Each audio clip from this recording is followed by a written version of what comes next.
There is bad news for the environment. According to the IEA, the amount of carbon emissions hit new record highs in 2018. Now, the report notes that energy-related CO2 emissions have risen by 1.7% to around 33.1 billion tons from the previous year. That's actually an incredibly high rate of growth, the most since the year 2013. Now, of course, what's to blame for that? Well, more use of fossil fuels across the world. In fact, the power sector accounted for almost 2/3 of this growth, according to estimates. Now, who leads that? The US, China, and India. In fact, according to the data, the US's CO2 emissions grew by 3.1% in 2018, which reversed, by the way, a decline a year earlier, while China's emissions rose 2.5% and India's by 4.5%. So let's compare that with Europe, right? So Europe is actually focusing heavily on renewable energy. Where did their emissions go? Well, it turns out Europe's emissions fell by 1.3%, and Japan's fell for the 5th year running. So that's great and very interesting. So now China and India, they are developing economies, right? So it makes sense that they are expanding their use of fossil fuels as they continue to industrialize. That makes sense, right? Now, Europe is not a developing, group of countries. They are quite developed, and they've been switching over to more alternative forms of energy, and so you've seen their carbon emissions footprint get reduced. Now, America kind of stands apart from all of those, since we are not a developing nation, but our emissions growth topped China. That's fascinating. You know what? We have no excuse.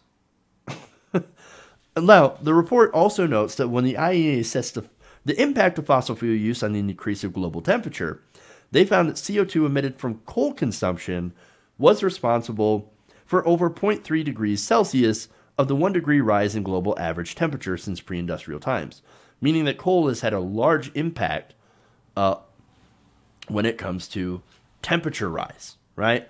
And the increase in coal usage, going back to the last year, was driven by an increase in global energy demand. Now, that grew about 2.3% in 2018, nearly twice the average rate of growth since 2010, which has been driven by a strong economy and a higher heating and cooling demand in some parts of the world, according to the IEA. Demand for energy from renewable sources did also grow by about 4%, but the use of renewables needs to expand much more quickly to meet long-term climate goals, according to the report.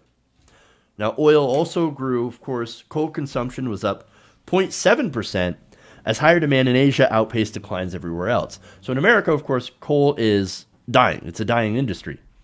But in Asia, and India especially, coal consumption is actually increasing because, as I said before, they are developing countries. Now, this, of course, is disastrous. According to Michael Mailing, Deputy Director at the Center for Energy and Environmental Policy Research at MIT, Monday's findings, he said, were, quote, very worrisome.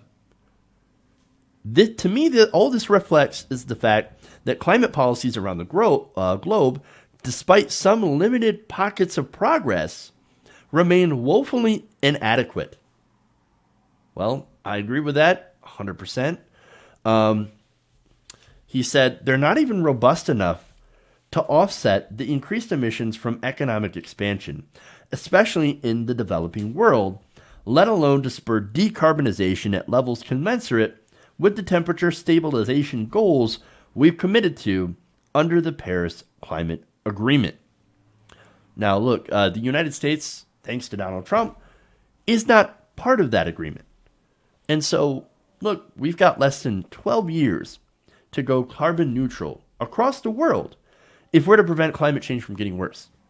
That's basically the point of no return, since then we start getting that feedback, right?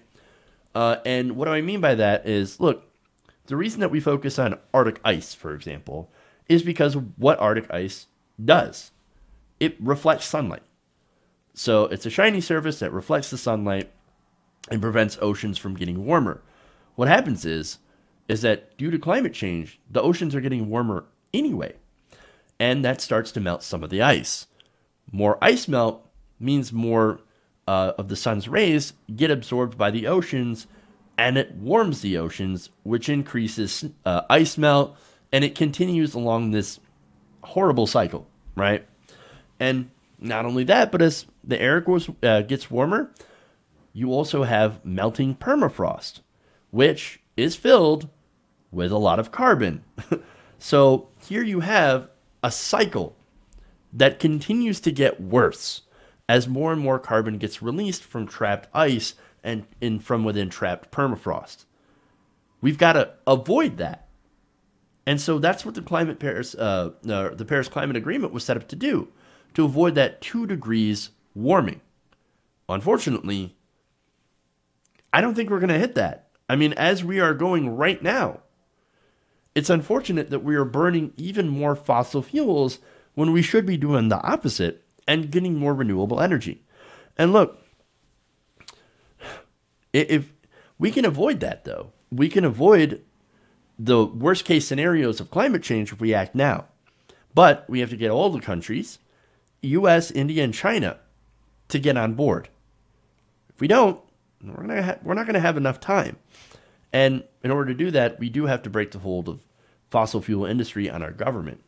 And of course, invest heavily in alternative renewable energies. And then, of course, not only do we have to take care of ourselves, but I think we also need to help India and China have more renewable energy as well. If we don't start working together, we're screwed. Because what we're doing right now is unsustainable. We've got to act, and we've got to act now. Because it turns out that our futures are at stake. Hey guys, hopefully you enjoyed that free video. Now I'm going to have to ask you a favor.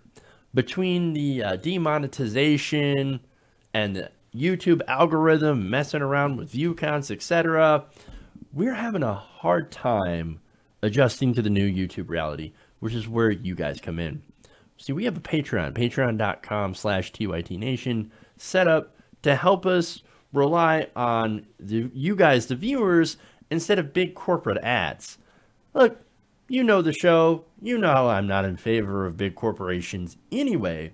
So help us transition away from relying on the ad model to pay the bills and sign up to be a patron, patreon.com/TYTNation. That goes a long way to help us keep the lights on. And you guys will know that you're supporting independent, progressive media.